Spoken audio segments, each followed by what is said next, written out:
palabra del Señor? Estamos listos para oír la palabra de Dios. Amén y amén. Hoy he titulado esta enseñanza, ya que está de moda el mundial, y entonces ahora están usando una frasecita, es que vaya al bar. Y yo no entendía qué era el bar, pero el bar es como ver la jugada, el fútbol como repetido en el video.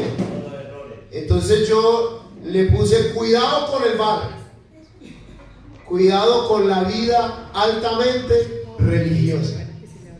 VAR, V-A-R, cuidado con la vida altamente religiosa. Porque uno de los mayores obstáculos que enfrentó desde siempre la iglesia primitiva y que sigue amenazando la iglesia hoy es la religiosidad. Muchos de los primeros creyentes venían del judaísmo, y en el judaísmo se practicaban 676 normas, y todas ellas pues realmente no eran válidas. Ellos, aunque habían creído que el Señor era el Mesías, el Salvador, todavía tenían pensamientos religiosos. Y yo le invito a que abra su Biblia, Hechos de los Apóstoles capítulo 10, versículos del 34 al 36. Nos vamos a encontrar con un hombre que, aunque creía en el Señor, todavía no había dejado el lente de su religión judía. Aunque él sabía que el Señor vino a salvar al mundo, para él eran más importantes y más grandes sus costumbres y sus tradiciones que el poder del Evangelio. Hechos capítulo 10, versículos del 34 al 36. Amén.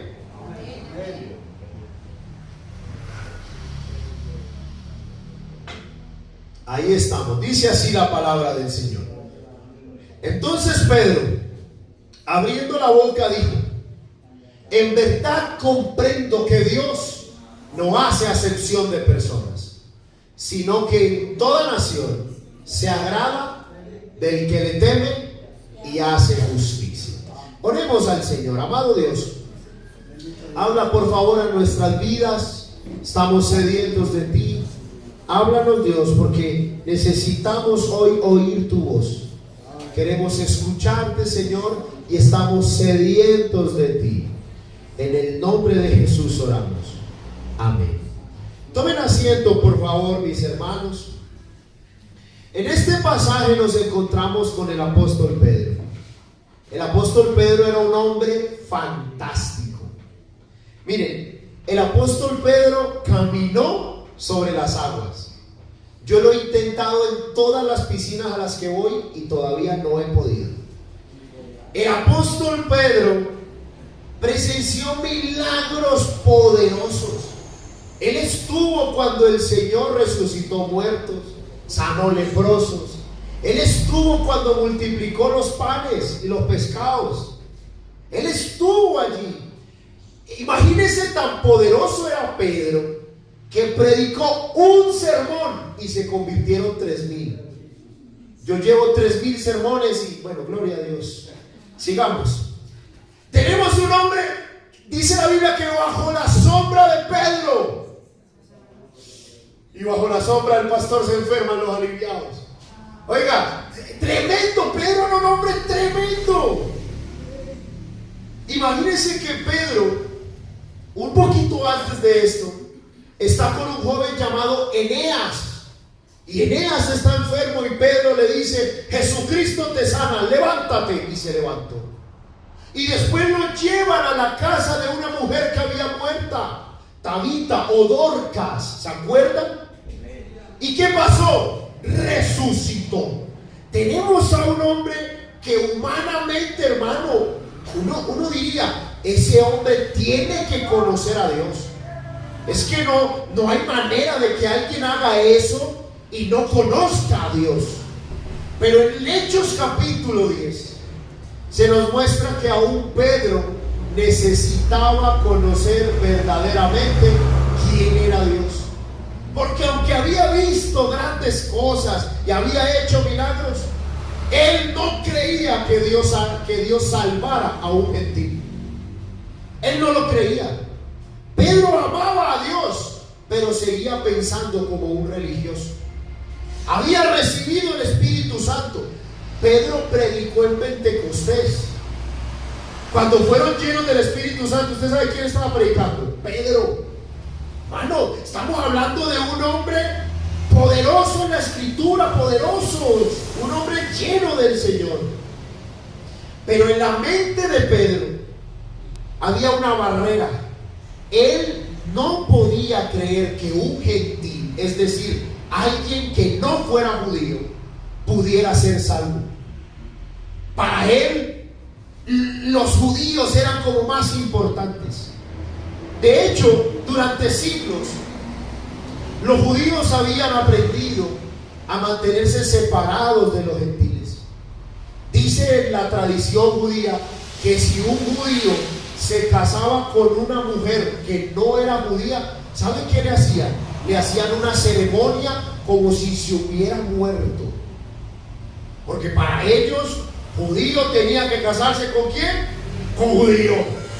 Y si, hermano, le hacían una ceremonia donde este hombre ya no vive más.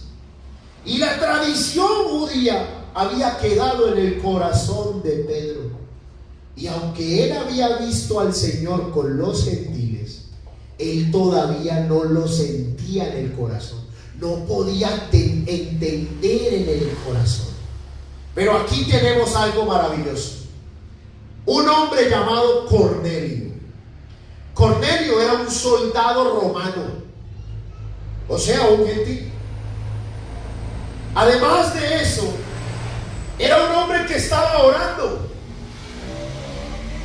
Y entonces vemos algo maravilloso. Tanto Cornelio como Pedro se encuentran orando a la misma hora en el mismo día. Ellos no sabían, pero ambos se encuentran orando a las 3 de la tarde. Las 3 de la tarde, que es la hora novena. Las 3 de la tarde. Y ellos no saben, pero están orando. A Pedro le aparece una visión. En la visión aparecen animales que los judíos consideraban inmundos. Y Dios le dice: mata y come. ¿Y sabe qué le dijo Pedro? No. Eso es inmundo para mí. Dando a entender que para Pedro todavía seguía siendo más importante su religión que oír la voz de Dios. Porque si Dios le estaba diciendo que matara y comiera, ¿qué tenía que hacer Pedro? Matar y comer. Pero él dijo: no, mi religión va primero. Pero a esa misma hora está orando Cornelio. Oiga, Cornelio no era un apóstol. Cornelio no era un cristiano, no había levantado muertos, no. Pero a Cornelio se le da una instrucción. Y le dice el Espíritu Santo: ve y manda a buscar a Jope, la ciudad de Jope. Allá hay un varón llamado Simón Pedro, y hazlo venir a tu casa. Y el que no era apóstol, que no había hecho milagros, que no conocía el Evangelio, obedeció. Yo quiero que ustedes me entiendan. Tenemos a Pedro, un hombre que conoció al Señor, sí, pero Dios le dijo que matara y comiera, ¿y él hizo caso? No. Y tenemos a Cornelio, un hombre que no conoce a Dios, pero que Dios le dice que vaya y busque a Pedro, y fue y buscó a Pedro. Un hombre que obedeció. Y yo le voy a decir algo, qué contraste tan interesante. Uno conocía a Cristo desde hace años, pero todavía tenía el prejuicio de su religión judía. El otro ni siquiera conocía a Dios, pero estaba tan sediento de conocerle que cuando Dios le habló, él hizo caso. Y eso nos deja una enseñanza muy linda, que los años en la iglesia no siempre son sinónimo de conocer a Dios. Pedro llevaba años, había hecho milagros, pero aún no sabía que Dios no hacía acepción de personas. Él no lo sabía. Para Pedro era más importante su religión que animales inmundos. Y el Señor dice: pero ¿cuál inmundo? No digas inmundo a lo que yo he purificado. Pero para Pedro, hermano, y yo quiero que ustedes me entiendan esto. En la casa de Cornelio se armó la refán más grande de toda la historia de la humanidad. Estaba Cornelio, su familia, y estaban los soldados. Y llegó Pedro. ¿Y sabe qué le dijo? ¿Sabe cuál fue el saludo de Pedro? Oiga, tremendo evangelista. Hechos 10:28. Mire el saludo que le da Pedro. Ustedes saben cuán abominable es para un varón judío como yo juntarse con extranjeros como ustedes. Mire eso, mire eso. Pero a mí me ha mostrado Dios que a ningún hombre llame común o inmundo. Pero mire cómo arrancó. Qué bueno que digo, yo soy un varón judío y para mí es inmundo, es abominable estar en la casa de usted. Es como si usted me invitara a una refán, pastor, una refán en su casa, y yo le dijera, uy, para mí como pastor es algo inmundo estar en su casa. ¿Cómo se sentiría usted? Ay, qué pastor tan amoroso. Ay, qué pastor tan noble. Ay, que... Imagínense, con eso arrancó la refán. Uy, hermano. Pedro todavía tenía aquella manera antigua de pensar. Y eso demuestra que Pedro aún seguía viendo a las personas por el filtro de su religión judía y no por el amor de Cristo. Para él era más importante ser judío que ser ¿qué? Cristiano, que ser hijo de Dios. Y yo le pregunto, ¿con qué ojos miramos a las personas? Porque cuando miramos con los ojos de la religión, es fácil condenar. Con los ojos de la religión, solo nosotros somos salvos y los demás están perdidos. Pero con los ojos de Cristo tenemos el deseo de rescatar a los perdidos.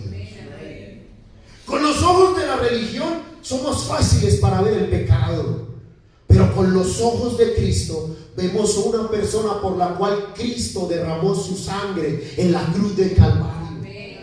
Con los ojos de la religión levantamos barreras. Usted no puede ser mi amigo porque usted no es parte de la Iglesia Pentecostal Unida de Colombia de Versalles.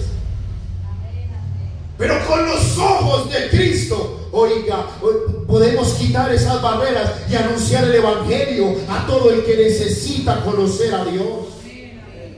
Con los ojos de la religión nos inventamos normas, pero con los ojos de Cristo hacemos un llamado al arrepentimiento, a la gracia y a una vida transformada por el poder del Espíritu Santo. Yo quiero que usted imagine esa escena. En la casa de Cornelio había familiares.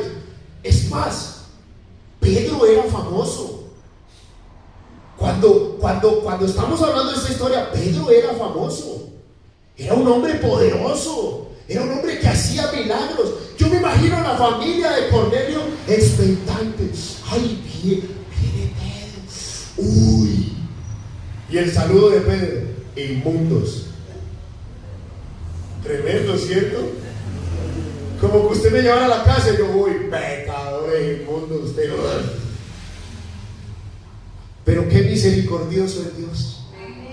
Que aunque Pedro estaba siendo transformado, el Señor lo usó para predicar el Evangelio. Y yo quiero contarles una historia. La titulé La historia del casi rescate. Es una historia ficticia, no es una historia verdadera, pero quiero darles a entender un punto. Y resulta que había una vez una mujer que estaba destrozada porque la vida le había tirado golpes muy duros, muy duros. Así que se paró en un puente, al borde del puente, y se iba a tirar para suicidarse. Cuando de pronto de lo lejos la ve un hermano: mujer, no te tires, Cristo te ama. Y la mujer sintió: ay, es verdad, todo va a estar bien, no te preocupes. Y la mujer se baja, empiezan a hablar, a llorar. ¿Puedo orar por ti?, le dice el hermano. Sí, claro. Y empiezan a orar. Empiezan a hablar. Y entonces el hermano le pregunta a la dama: mujer, ¿tú conoces de Cristo? Y la mujer le dice, sí, yo conozco de Cristo. ¿Cómo así? ¿Eres cristiana? Sí, yo creo en el Señor Jesucristo. Y entonces el hermano se sorprende, pero ¿cómo así que crees y te vas a suicidar? Entonces la mujer empezó a desahogarse, a contarle todo lo que estaba viviendo.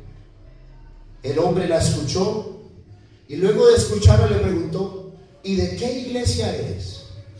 Entonces la mujer le respondió, yo soy de la iglesia evangélica 123. Y el hermano le dijo, con razón usted se iba a suicidar. Eso no es ninguna iglesia, eso lo que es un circo. No, eso no sirve para nada. ¿Sabe qué? Es más, usted no merece vivir. Y la empujó.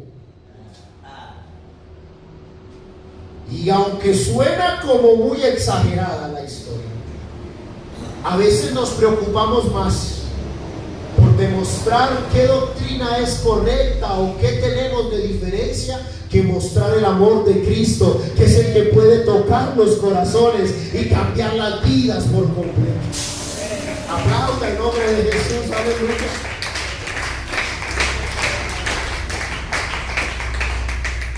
Mire, una iglesia debe amar la verdad, y claro que amamos la verdad. Uno nunca va a negociar la sana doctrina, pero esa misma verdad, Efesios 4:15, ¿sabe qué dice? Que la verdad sea dicha con amor, siendo que en la verdad, ¿qué? Siendo la verdad, ¿en qué? En amor, porque uno puede decir una verdad sin amor. Yo siempre he dicho que sí, que lo más importante es el cómo. Usted puede decir lo mismo de dos maneras distintas. Usted puede decir lo mismo. Usted me puede ver a mí gordo y decir, uy, pastor, usted es una bola de grasa. Uy, no, gas. Usted dentro de poco va a estallar aquí en Versalles. O puede decir, pastor, te noto un poquito barranco. Yo le pregunto, ¿dijo lo mismo? Los dos dijeron exactamente lo mismo. ¿Y quién lo dijo mejor?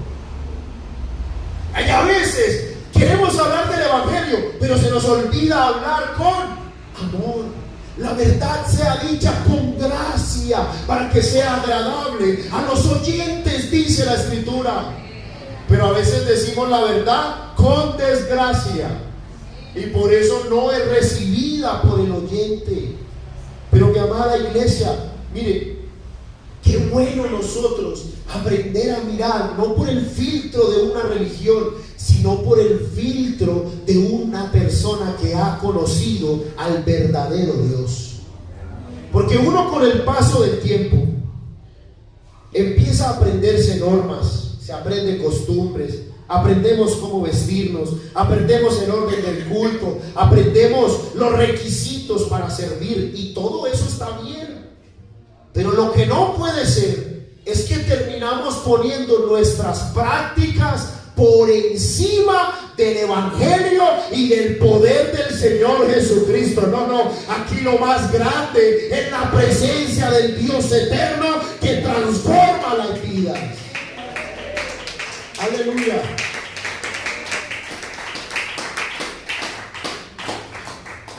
Eso es algo maravilloso, porque la religiosidad nos hace etiquetar a las personas, pero el evangelio nos ayuda a anunciar a Cristo.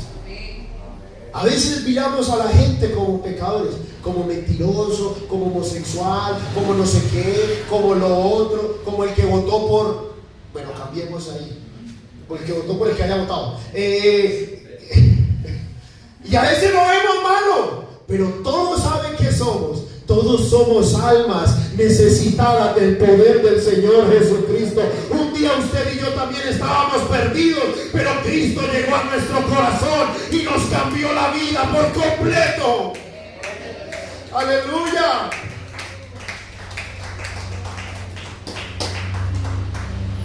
Y con eso no le quiero decir que nosotros aprobamos el pecado. Claro que no.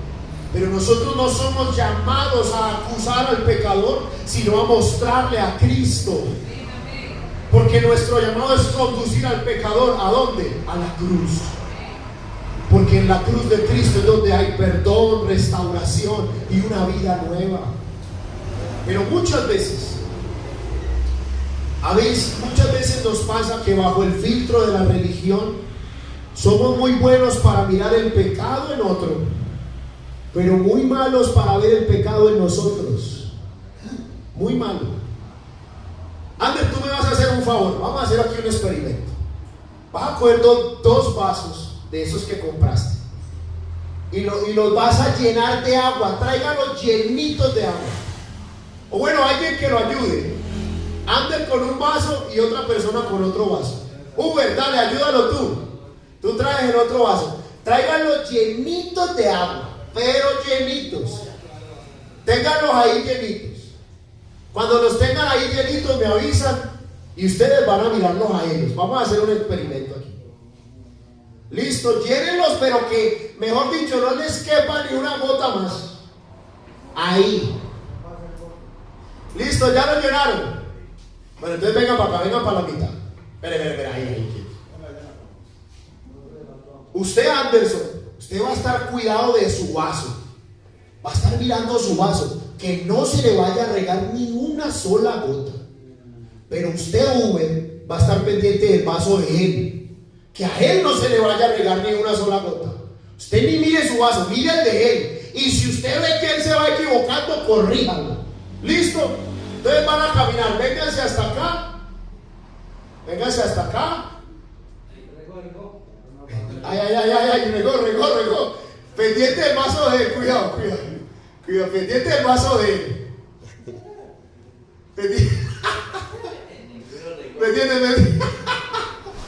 Pendiente del vaso de él. Voltéense, póngase acá. Aunque ustedes no se dieron cuenta, Uber sí regó. ¿Sí regó? Sí. Claro. ¿Sabe por qué regó? Porque estaba pendiente de qué? Del vaso de él. Y a veces nos pasa así en la vida espiritual. Por estar pendiente de la vida espiritual de otro, descuido mi vida espiritual. Tómense el vasito de agua y se sientan. Oiga, un aplauso. Oh, estos hombres. Oiga, aquí tenemos esos actores de calidad. Robert De Niro ahí con nosotros. ¿Sabe qué dice la Biblia? San Mateo 7, versículos 3 y 4. ¿Por qué miras la viga que está en tu ojo? Mire, ¿y por qué miras la paja que está en el ojo de tu hermano y no echas de ver la viga que está en dónde? En tu propio ojo. ¿O cómo dirás a tu hermano, déjame sacar la paja de tu ojo, y he aquí la viga en el ojo tuyo? Y los religiosos del tiempo del Señor Jesús eran expertos en ver el pecado de otro. Publicano, adúltero, mentiroso, idólatra, y ellos no se daban cuenta que eran hipócritas, porque andaban mirando el vaso de quién, del otro, y el vaso de ellos regado de agua, vacío. Y mire, siempre es más fácil corregir el pecado de otro que permitir que Dios obre en nuestra propia vida. Siempre será más fácil ver el error en otro. Siempre será más fácil ver que el otro tiene el zapato sucio que nosotros limpiar el de nosotros. A mí me pasa, yo siempre vivo sucio, yo no me doy cuenta de nada. Y riego sopa, ay pastor, ay verga. ¿Cierto? Y siempre estamos, somos más fáciles para ver lo del otro. Y por eso encontramos escenas como esta. Miren, hay personas dominadas por la ira, pero que reprenden con dureza al que vive en fornicación. ¿Y la ira qué? Hay personas que luchan con la mentira, pero se sienten con la autoridad espiritual de formar a alguien en su manera de vestir. No, espérate, ¿y la mentira qué? Hay personas llenas de orgullo que condenan al joven que está batallando con vicios, pero no reconocen la soberbia que ellos tienen. Ojo, porque eso se llama ser religioso. Cuando yo soy capaz de ver el pecado en el otro y creer que yo estoy por encima de él, alerta para religioso. Pero cuando yo veo el pecado en mi hermano y oro por él y le pido a Dios que a mí me limpie y me ayude, oiga, usted podrá corregir con mansedumbre. Con mansedumbre. Porque no se trata de decir que un pecado es peor que otro. Se trata de recordarnos a todos que necesitamos la gracia del Señor para vivir conforme a su palabra. Porque, mi amada iglesia, la religiosidad siempre cierra las puertas a lo que Cristo quiere hacer. Siempre, siempre. Yo recuerdo que hace algún tiempo estábamos en una iglesia. Yo crecí toda la vida en la iglesia. Y hace algún tiempo estábamos en una iglesia, y era una iglesia ubicada en un sector muy pesado. Eran ventas de vicio, prostitución. Y llegó un muchacho con cara de drogadito. ¿Cómo se ven los drogaditos? Se ven bonitos, demacrados. ¿Cómo habla un drogadito? ¡Ey, güey, pastor! ¡Uy! ¿Cómo habla? Ah, sí. ¿Cómo se viste un drogadito? Como drogadito. ¿A qué se vestirá así como el pastor? No sabe ni amarrar una corbata. ¿El que lo va a saber? Y llegó a la iglesia. Y lógico, pues empezó a asistir con frecuencia. Lo empezamos a integrar, escuchaba la palabra, participaba de las reuniones. Hasta que un día llegó, siempre aparecen los cristianos Superman, que en vez de arreglar las cosas la embarran. Siempre. Eso yo no entiendo por qué, pero aparece. Y apareció el superhermano revestido de santidad que no permite lo inmundo. Y le va diciendo: oye, ¿no se supone que usted es cristiano? Deja andar vistiéndole como un drogadito. ¿Y usted qué cree que provocó?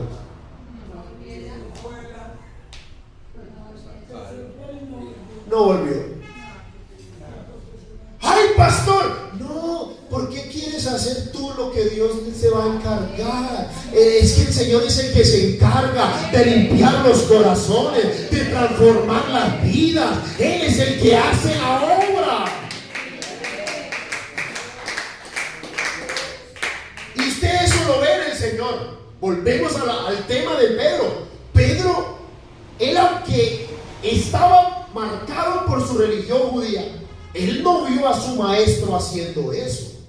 ¿Sabe cómo vio Pedro a su maestro? Lo vio comiendo con publicanos. Lucas capítulo 5. Usted lee Lucas capítulo 5 y ahí aparece el Señor comiendo con publicanos. Usted en Lucas capítulo 7 lo ve al Señor con una mujer pecadora. Ahí lo ve. Usted en San Juan capítulo 21 ve al Señor levantando incluso al mismo Pedro, que lo había negado 3 veces. Imagínense ese ejemplo que tenía Pedro. Pero Pedro estaba marcado por la religiosidad. Y mire, como iglesia, nosotros estamos llamados a anunciar la verdad de Dios. Pero el Espíritu Santo es el que convence de pecado. El Espíritu Santo. La palabra de Dios es la que transforma el corazón. Por eso yo le voy a decir algo. Mire, la religiosidad hiere a las personas, pero la gracia del Señor las abraza y las restaura. La religiosidad señala con el dedo que se van para el infierno, pero el amor de Cristo dice: no, el que viene a mí, yo no lo echo fuera, no. Hay perdón, hay vida, hay libertad en el nombre de Jesús.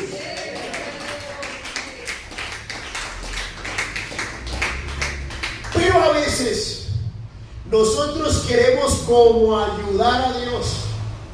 ¿Quiere que yo le diga algo? Dios no necesita ayuda. En serio. Y querer ayudar a Dios te puede estar metiendo en líos bien graves. Yo le voy a invitar a que abra su Biblia, 2 de Samuel 6, versículos 6 y 7. El arca del pacto está siendo devuelta a Jerusalén. El Señor les había ordenado que el arca del pacto la cargaran los sacerdotes, pero a David se le ocurrió la ingeniosa idea de que no la iban a cargar los sacerdotes, sino que la iban a cargar ¿quiénes? Bueyes. Y resulta que los bueyes se tropezaron, y un hombre llamado Usa, ¿qué dice ahí? Extendió su mano al arca de Dios y la sostuvo. Quiso ayudar a Dios para que el arca no se cayera. ¿Y sabe cuál fue el premio? Leas el versículo siguiente. Y el furor de Jehová se encendió contra Usa. ¿Quién le dijo a Usa que Dios necesitaba ayuda? Es que se iba a caer el arca. ¿Usted cree de verdad que Dios iba a dejar que el arca se cayera? ¿Usted de verdad cree eso? De alguna manera Dios no iba a dejar que el arca cayera. Dios no necesita ayuda. Pero Usa creyó que Dios sí necesitaba ayuda. Y mire, ¿y qué dice? Y lo hirió allí Dios por aquella temeridad, y cayó allí. Tremendo premio se ganó Usa por querer ayudar a Dios. Y yo le digo, a primera vista, cuando uno lo lee por primera vez, uno dice, uy, que Dios tan malo. Si Usa no estaba haciendo nada malo. No, Usa, él vio que el arca se iba a caer. Él quería sostenerla, pero a él no le tocaba sostenerla. No, era el arca del pacto de Dios. ¿Usted cree que a Dios le iba a quedar grande enviar un ángel o hacer cualquier cosa para que el arca no cayera? Pero a veces nos pasa así. Queremos ayudar a Dios porque creemos que para Dios es muy duro que un homosexual cambie. Queremos ayudar a Dios porque a nosotros nos parece que es muy duro que esa persona que está recién bautizado siga adelante. Y cuando queremos ayudar a Dios, terminamos como Usa. No hizo nada malo. Dios no necesita ayuda. Dios no necesita ayuda. Y eso mismo puede ocurrir en la iglesia. Mire, con frecuencia vemos personas que llegan con heridas. Amén. Y queremos ayudar a Dios y terminamos hiriéndolos más. Otros llegan atrapados por vicios y queremos ayudar a Dios y terminamos alejándolos del evangelio. Algunos vienen con una vida desordenada y queremos ayudar a Dios, y lo que terminamos es que ellos se terminen alejando completamente del Señor. Porque a veces desde nuestra religiosidad pensamos, hermanos, que hay que corregirlo inmediatamente. Yo le pregunto, ¿será que Dios nos ha corregido inmediatamente? ¿Cuánta paciencia no ha tenido Dios con uno? Y si Dios tiene paciencia con uno, ¿quién es usted para no tener paciencia con otro? ¿Por qué? Estamos por encima de Dios. A veces queremos decirle a alguien cómo vestirse, y yo le digo, ¿por qué quieres hacer lo que a Dios le toca? Amén, amén. Dios tocará el corazón. ¿Por qué quieres decirle a otro lo que está haciendo mal? Tranquilo. A veces creemos estar ayudando a Dios, pero sin darnos cuenta terminamos estorbando a la obra de Dios. Porque Usa estorbó la obra de Dios. ¿Quién le dijo a él que cogiera el arca? Es que se iba a caer. Es que usted tiene un Dios todopoderoso. Tranquilo. Usted tal vez ve a alguien, uy, pastor, se va a apartar, se va no sé qué. No, póngalo en oración. Usted verá cómo el Dios todopoderoso lo va a levantar en victoria. Y ese que tú creías que no sirve para nada, oiga, va a ser un reflejo visible de la gloria de Dios. Aplauda fuerte el nombre de Jesús. Aleluya. Yo recuerdo una vez, esta historia mi esposa la vivió conmigo. Yo estudiaba en la Universidad Nacional. Hice 6 semestres de finanzas en las Américas. Pues estando ahí en los 6 semestres, yo tenía un amigo que jugaba, estudiábamos economía, y mi amigo estaba jugando fútbol. Y entonces, pues, ¿cómo se viste usted para ir a un partido de fútbol? ¿De corbata? Con camiseta y pantaloneta. ¿Y cómo termina usted de jugar un partido de fútbol? Penadito, ¿cierto? Sudado. Y yo aproveché, se llama César. Oiga, todos los César son pintosos, porque también era muy pintoso. Gloria a Dios, dígame César. Y le dije, César, vamos para el culto. Y entonces, hágale, vamos. Nos fuimos en el metro, estuvimos en el culto, estuvo bonito el culto, pero al terminar el culto, entonces yo estoy con mi amigo, se lo estoy presentando a los hermanos de la iglesia y el líder de jóvenes de la iglesia. Entonces le va diciendo, se lo quedó viendo así. Te voy a poner de ejemplo, nada más, se lo quedó viendo. Oiga amigo, y es que usted no tiene ropa para venir a la casa de Dios. Para la próxima me dice, yo le presto.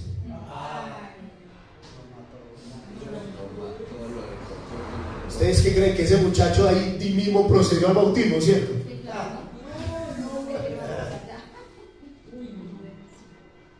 Ay, hermanos, ese muchacho nunca más volvió a la iglesia.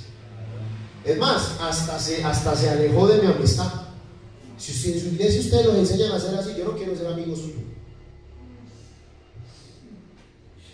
Pero ese día comprendí que ese muchacho no lo hizo de mala intención. Pero ¿saben cuál es el problema? Querer ayudar a Dios. Deje que el Señor es el que hace la obra. Déjelo. A nosotros, ¿saben qué nos mandó el Señor? A amar. ¿Saben cómo los conocerán a ustedes? Porque ustedes van a amarse, ustedes van a estar unidos y ustedes mostrarán el poder de Cristo. En eso los van a conocer.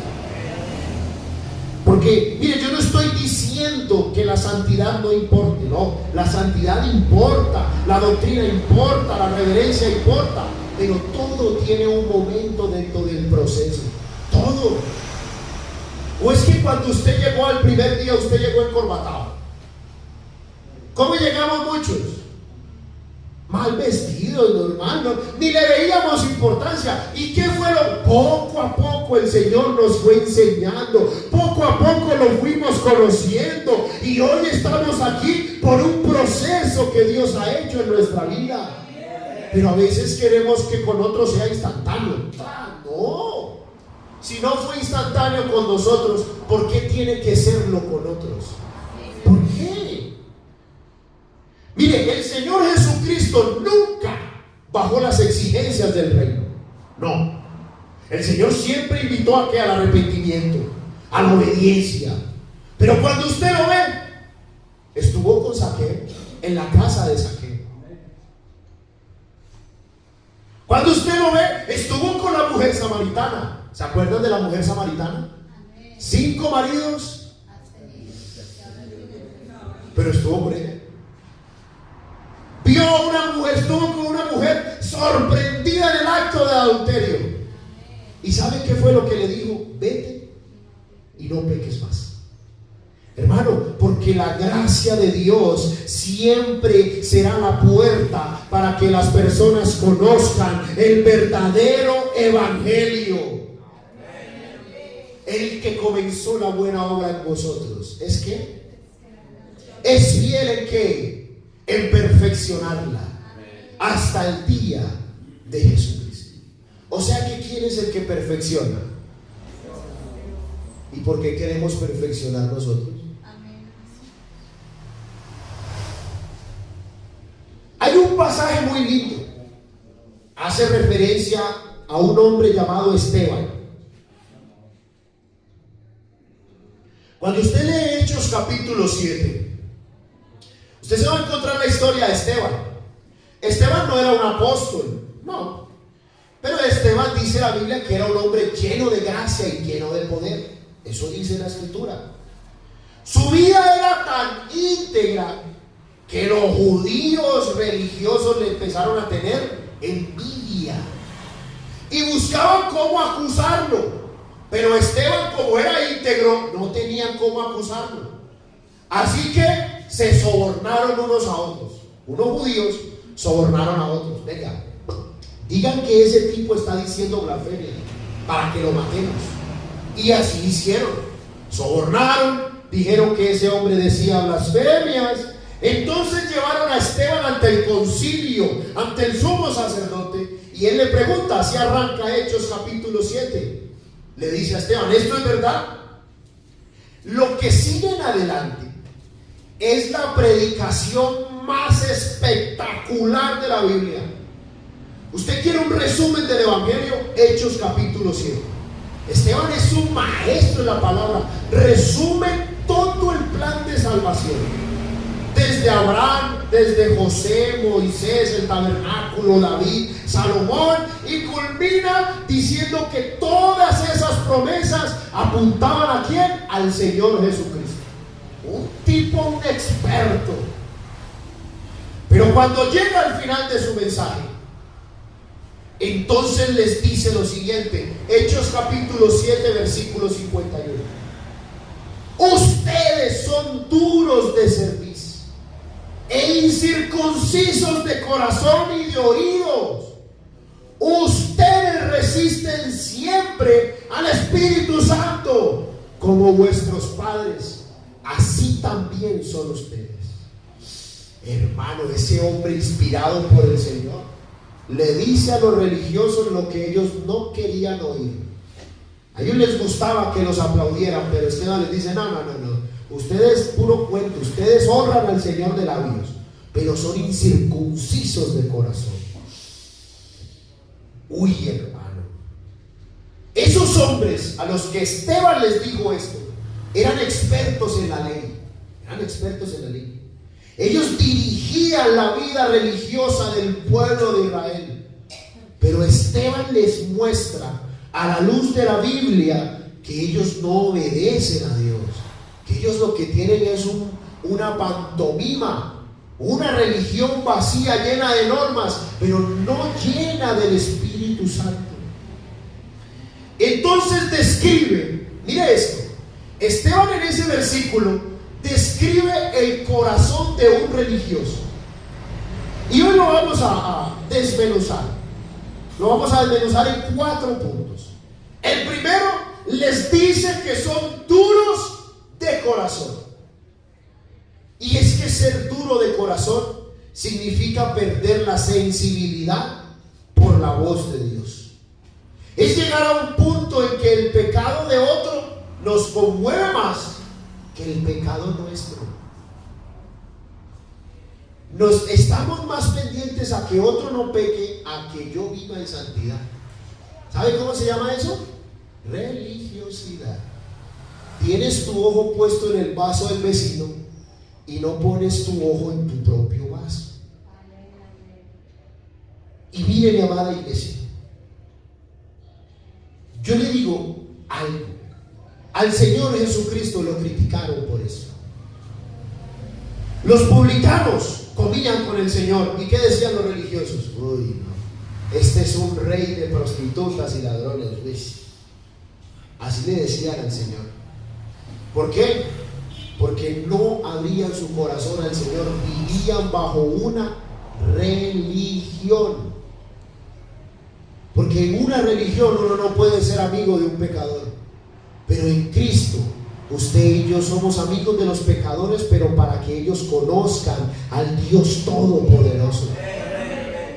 Eso es.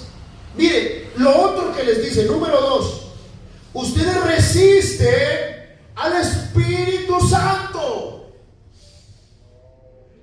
Yo le voy a decir, ¿usted sabe qué es resistir? ¿Usted sabe qué es resistir? Le voy a dar un ejemplo. Venga acá, Ander, tú que estás hoy actuando, venga acá. Y viniste con la camiseta más linda del fútbol colombiano. No es la de Santa Fe. Bueno, pensé que era la de Santa Fe, sí. Yo lo voy a tratar de empujar y usted se va a resistir.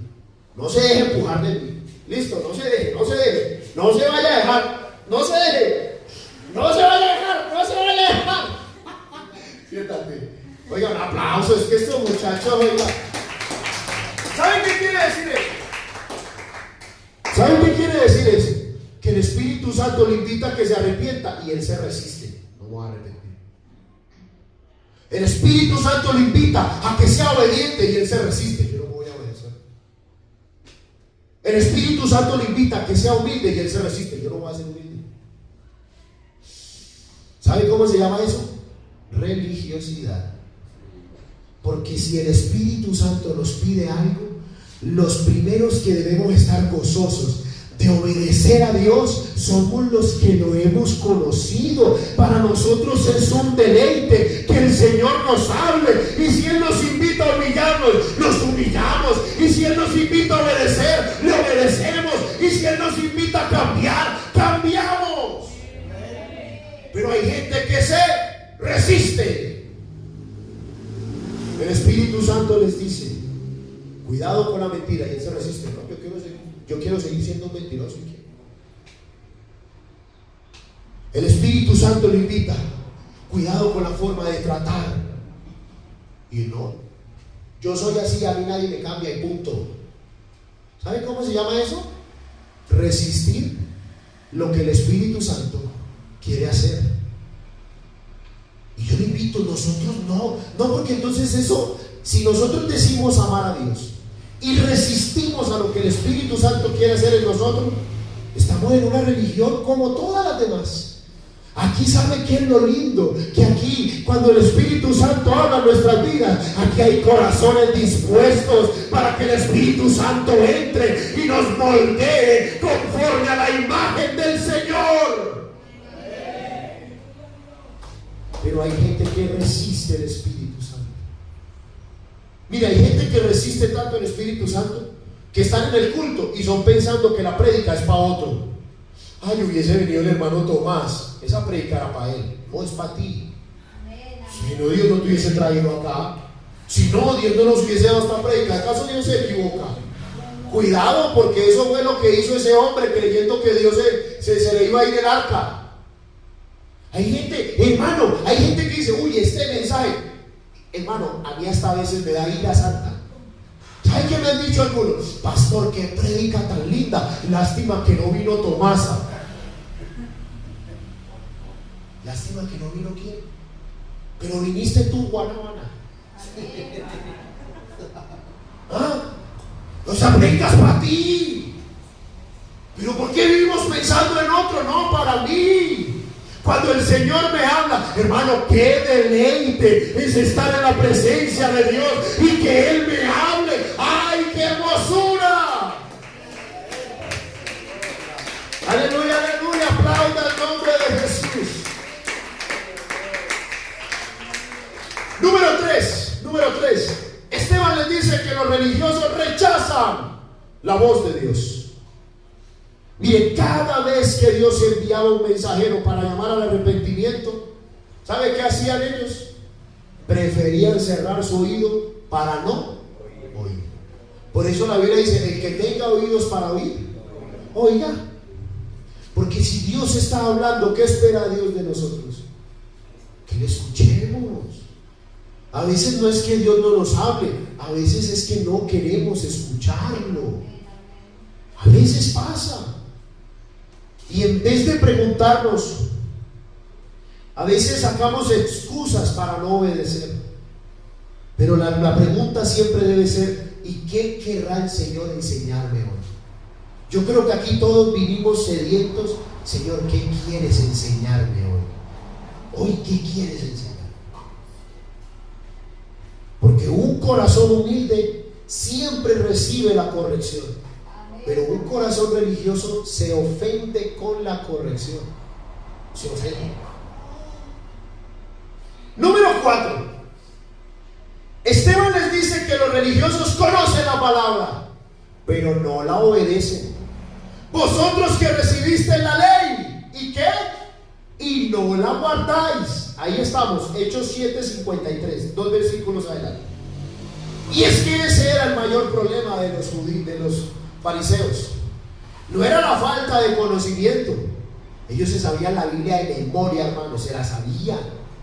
Era la falta de ¿qué? De obediencia. Porque la verdadera espiritualidad no se mide por cuánto sabemos de Biblia, sino por cuánto vivimos la Biblia. Pastor, me sé los 28,000 y pico de versículos de la Biblia, pero no vivo ninguno. Es mejor decir, uy, pastor, yo nada más me sé lámpara, deja mis pies tu palabra, pero lo que el Señor me dice yo lo pongo por práctica. Así dice el hermano Juan Carlos Soto, que un día él fue a pedir trabajo y él no había estudiado ni nada. Y entonces le dijeron, Señor, ¿y usted qué sabe hacer? Yo lo único que sé hacer es caso. Y lo contrataron. Es que eso es lo que necesitamos, gente que haga caso. Y así es, Dios no está buscando gente muy preparada, no, está buscando gente que esté dispuesta a obedecerle. Señor, habla, que tu siervo oye. Aleluya. Y mire, uno de los mayores peligros, o el mayor peligro de la religiosidad, es que convence a las personas de que ya están bien con Dios y que no necesitan más. Los convence. La religiosidad produce una falsa sensación de seguridad. Yo le voy a explicar algo. Mire, los judíos, era una tradición para ellos orar 3 veces al día. Era una tradición. Pero la primera oración de la mañana, ¿sabe cómo la comenzaban? La comenzaban diciendo, Señor, gracias porque yo no soy un gentil. Así la comenzaban. Señor, gracias porque yo no soy un gentil. Señor, gracias porque yo sí soy tu hijo. Y Señor, gracias porque no soy una mujer. Así arrancaban orando ellos. Usted lo ve, y así arrancaban orando ellos. Y se daban seguridad. Y es que ese es el gran problema de la religiosidad. Hace creer a la persona que está bien. Hace creer a la persona que está bien. Le hace pensar, como yo no hago eso, como yo me he visto así, como yo llevo 45 años en la iglesia, como yo me conozco toda la doctrina, entonces estoy bien delante de Dios. Pero el Señor le dice en Mateo 15:8 al pueblo, vea, ustedes de labios me honran, pero su corazón.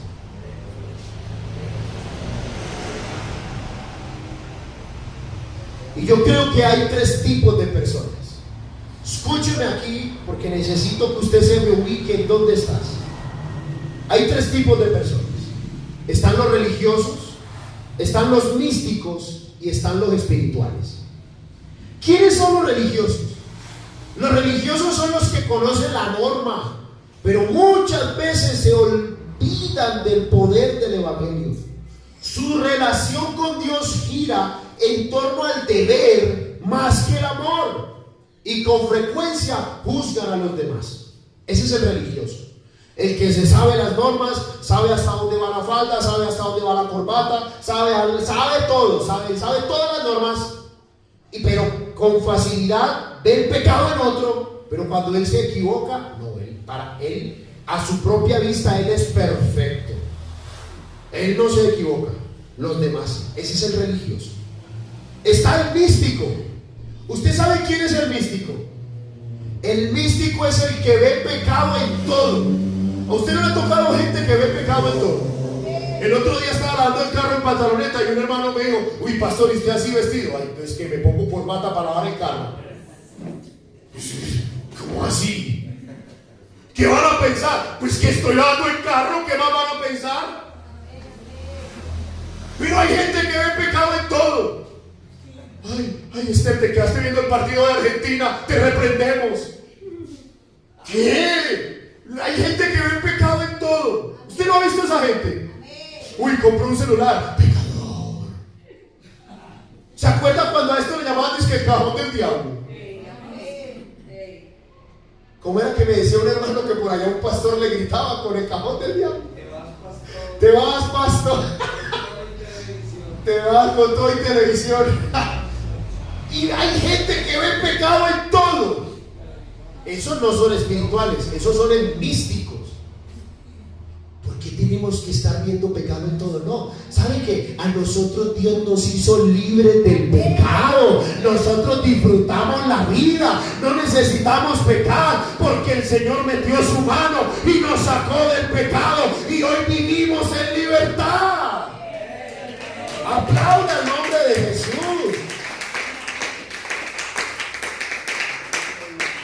Pero hay gente que le ve pecado a todo, a todo, a todo. Algún día yo tocaba la guitarra y un profesor, yo era bueno, y un profesor me dijo que si lo ayudaba a grabar un disco. Era un disco de música instrumental, era un disco de jazz. Y yo estuve con él tocando varias canciones y se enteró el hermano místico. Ay, pecador, inmundo, vea, tocando con no sé qué. Hermano, pero ¿cuál es el gran pecado? Es que tocar la guitarra es pecado. Pero es que eso no exalta a Dios. Tranquilo, tranquilo, campeón. Era un ejercicio, estoy aprendiendo de guitarra. Pero cuando yo vengo a la iglesia adoramos a Dios. No te preocupes. Pero hay gente que es mística. Ven pecado hasta donde no lo hay. Usted no ve. Eso estuvo de moda hace unos años. Dice que ponían la música al revés para ver qué mensaje tenía. Hombre, por favor. No es que si usted pone al revés el cassette dice el diablo escupe. No, pues que si usted pone una cosa que se enreda, puede usted decir que dice cualquier cosa. Y ni se entendía. Yo me vi un documental de eso. Y eso se escucha. Es que ay, ahí dijo, el diablo vive. ¿Qué? ¿De dónde sacan eso? Hay gente que vive con un misticismo. No. Nosotros no tenemos misticismo, no. Nosotros tenemos en la mente de Cristo y el corazón conforme al Dios Todopoderoso. ¡Aleluya! Y tenemos el espiritual. Y hoy estamos rodeados de gente espiritual. El espiritual es el que ha rendido su vida al Señor Jesucristo. El espiritual no anda buscando si peca o no peca, no. El espiritual anda buscando es el rostro del Señor. Aquí estamos buscando en la presencia de Dios. Estamos buscando todos los días llenarnos de Él, alimentarnos de Él, vivir para Él. Aleluya. Yo me acuerdo que mi padre cada vez que terminaba un culto él decía: hermanos, disfruten la vida, coman en familia y alégrense en el Señor. Y la gente: ay, pastor, disfruten la vida. Y es que ¿quién nos enseñó a nosotros que un cristiano no puede disfrutar la vida? Es que bueno, el santo. No. Yo estoy escribiendo una prédica que la titulé La santidad no tiene cara de limón. Sí, es verdad, la santidad no tiene cara de limón. No, si hay alguien santo es alguien alegre, porque el gozo del Señor es nuestra fortaleza. Aleluya, aplauda el nombre de Jesús.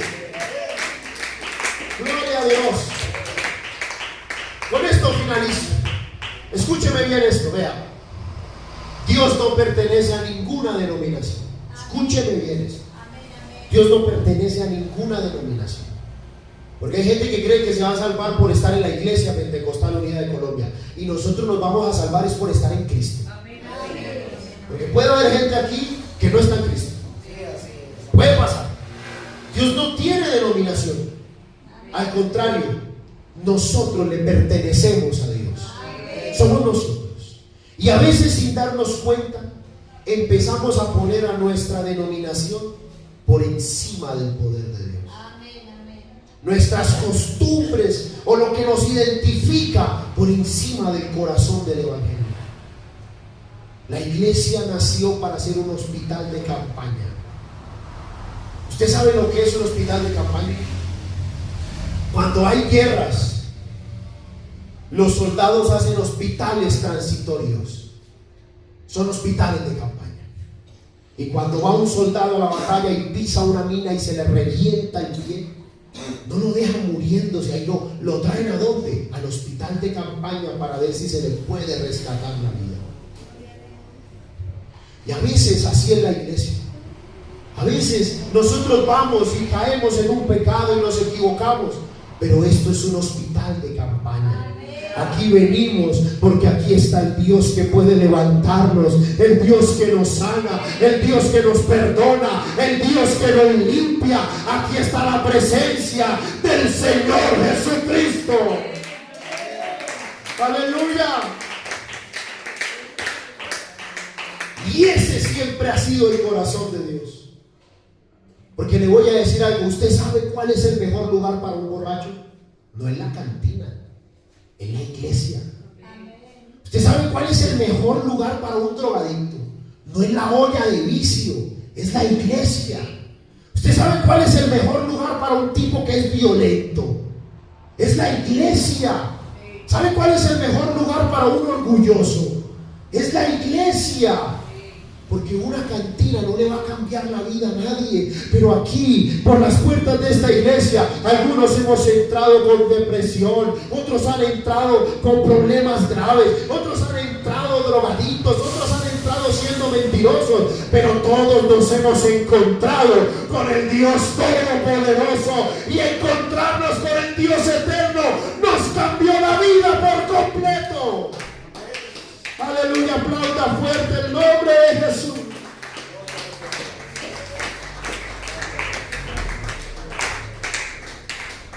Y por un momento vamos a imaginar. Ahora sí acabo. Yo siempre digo lo mismo y me demoro. Pero ahora sí acabo. Por un momento nos vamos a imaginar. Vamos a hacer uso de la imaginación. Nos vamos a imaginar que es un concierto de niños pequeños. Es una orquesta de niños.